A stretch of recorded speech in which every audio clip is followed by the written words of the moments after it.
Hitting pads is literally the worst, most inefficient way to learn striking. It sucks and everyone still uses it. I'm going to tell you why pads suck, why coaches insist on still using them, and what you should be doing instead. Plus, I'm going to tell you the one singular thing that pads can actually be useful for.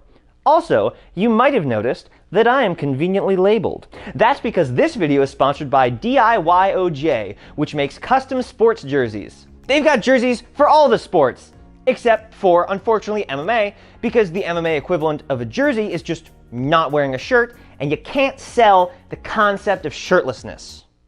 Yet. But everything else, including customizable shirts, pants, hoodies, and hats, can be found at DIYOJ.com, where you can get whatever nonsense you want printed on your gear. Use my coupon code in the description for 10% off your order, because this is the closest thing I currently have to merch. Pretty cool, huh? And now, back to why pad work sucks. First of all, pads screw up your distancing. Instead of aiming at your partner, you're aiming in front of them, meaning that you never get comfortable with throwing punches from the correct range. Instead, you get accustomed to throwing from a range you can't actually hit anyone from. Plus, pad holders typically smack your incoming fist to even out the force and make it more comfortable for both parties. Meaning that even if you're focusing on the distance to the pad instead of the distance to your partner, they move the pad towards you as you punch, systematically training you to punch just short of your actual target. I've actually seen experienced people that are so used to training together that they end up throwing punches short of the pad, because they're so used to their partner moving the pad towards them. How on earth would habits like that help them learn real striking? And to make matters worse, everyone puts different amounts of force into their pad movements. Some people barely move the pad forward at all, and some people move it forward like 8 inches. Not only is the range incorrect, but training with different partners means they will be inconsistently incorrect in a way that it's virtually impossible to account for. As if that wasn't bad enough, kicks and body shots are some of the few strikes that are at the correct distance. You might think that that's a silver lining, but it actually makes everything worse because it teaches incorrect transitions between punches and kicks.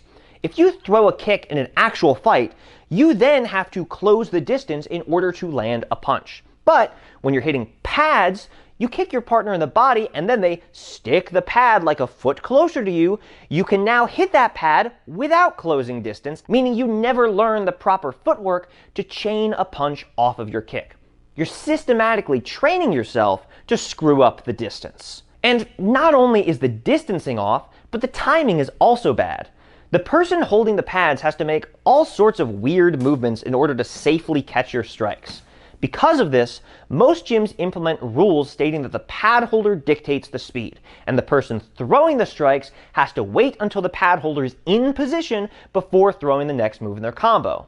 I don't know if you know this, but waiting until your opponent is ready is kind of the opposite of how striking works.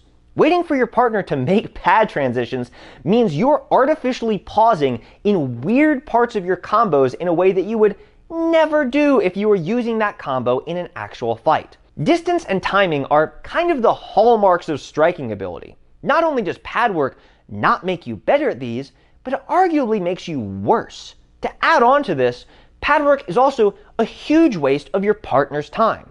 You see, being able to hold pads well is a skill that people have to get good at.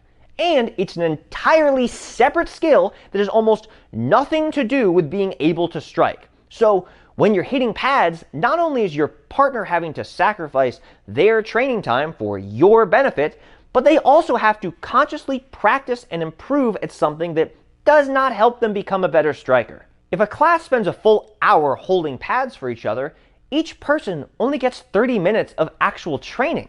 And that training still screws up your range and timing. So what's the solution? If pad work is just a waste of time, how should we train? The short answer? Partner drilling. Just lightly hit your partner directly. This fixes the distancing, removes the awkward pad transitions, trains you to hit actual targets on a person instead of weird pseudo targets, and allows your partner to practice their defense at the same time. It also allows you to ping pong a combo back and forth and defend against more realistic counter strikes because you don't have a pad holder that's trying to avoid hitting you with the corner of the pad.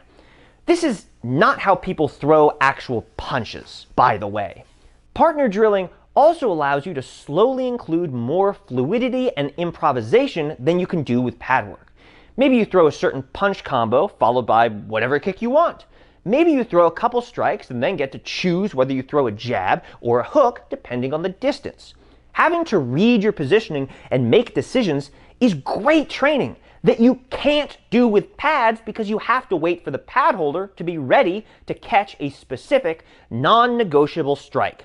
All of these factors make partner drilling a much better preparation for sparring than pad work could ever hope to be. The reason gyms don't do this is because it's riskier and scarier. Partner drilling only works if you have control and can effectively pull your punches. And instructors don't always trust day one beginners to do that, which means the whole class has to cater to the lowest common denominator. Plus, partner drilling is scarier. Having your partner punch at a pad is a lot less stressful than having them punch at your face. More experienced people have no problem with it, but the day one soccer moms that just wanted to get some exercise might be a little uncomfortable. At the end of the day, your gym is a business, and it's probably going to do whatever gets it the most paying members. Now, there are some people out there that might want to defend pad work, mainly with the reasoning that lightly hitting your partner doesn't allow you to hit with power, which is true. But that's not what pads are for either. That's what heavy bags are for. You think I'm throwing full power kicks when I've got a 90-pound woman holding the pads for me? If you're training power on your pad holder, everyone hates you. But what if you're trying to train precision without having to worry about pulling your punches? That's what double-end bags are for. And bag training doesn't require a partner to waste their time helping you. People are also going to say that pad work is good for mimicking the movement, pacing, and tempo of an actual fight. And yeah, it can do that, but partner drills also do that, and they do it more realistically. However, there is one thing that pad work is actually good for. One thing that it's better than partner drills for. And that's the reason that you see a lot of high-level strikers still doing it. It's a cardio workout. You see, having the pad holder set the pace is partially for safety, but it also allows the pad holder to decide how hard you're working, meaning that you don't get to slack off, and you end up with a pretty good striking-inspired cardio workout. And the loss of physical control people experience as they fatigue isn't as much of a safety concern when you're hitting pads and not a person. If you're always hitting the pads hard, everyone hates you. If you're accidentally hitting the pads hard every once in a while because you're tired, that's normal, and on pads it's fine, and on your partner's face, it's a little less fine. In terms of learning striking, hitting pads is awful. But if you already know striking and are good at distance and timing, pad work can serve as a decent cardio workout that reinforces the basic mechanics and allows the pad holder to ramp the speed up and down to decide how hard you're working. Pads don't help you get better at striking. They help strikers get better cardio.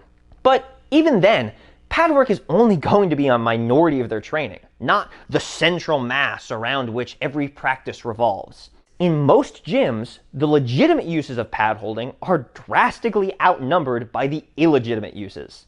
The main reason gyms emphasize pad holding is so they can make money off the middle-aged soccer moms that want to do kickboxing without actually being punched or kicked. It's an unintimidating way to make people feel like they're learning striking, so they can keep giving you money. In a business sense, I totally get it.